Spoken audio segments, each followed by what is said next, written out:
दोस्तों नमस्कार।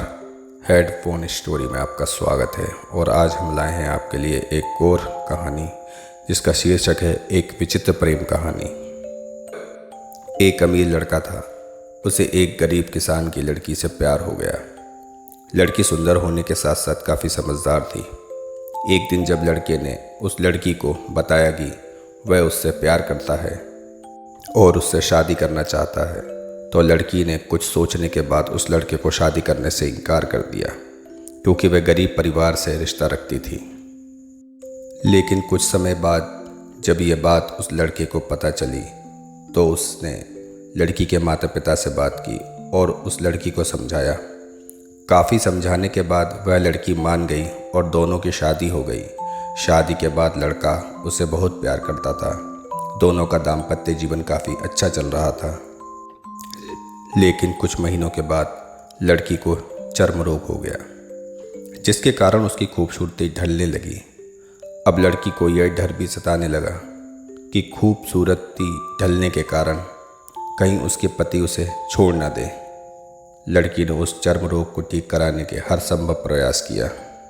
समय बीत रहा था और लड़की की खूबसूरती धीरे धीरे ढल रही थी। एक दिन वह लड़का एक काम से दूसरे शहर गया। लड़का जब वहाँ से वापस आ रहा था तो उसका रास्ते में एक कार के साथ एक्सीडेंट हो गया।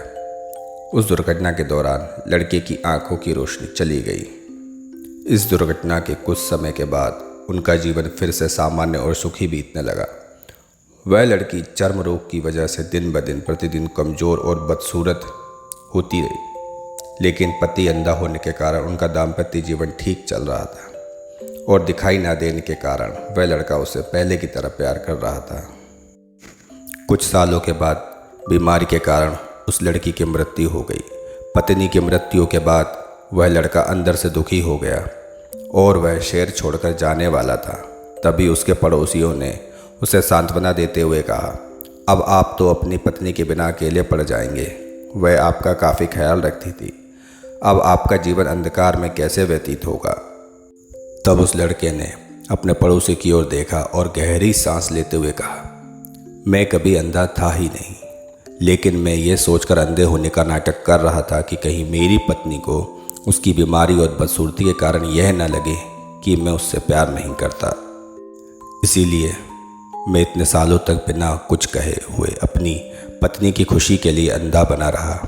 यह बात सुनकर पड़ोसी की आंखों में आंसू झलक आए और वह लड़का वहां से उठकर चला गया। तो इस कहानी से हमें यह शिक्षा मिलती है, अगर आप जीवन भर खुश रहना चाहते हैं तो आप लोगों की कमियों की तरफ नहीं, उनकी खूबियों की तरफ भी गौर करिए। आपका जीवन आसान हो जाएगा।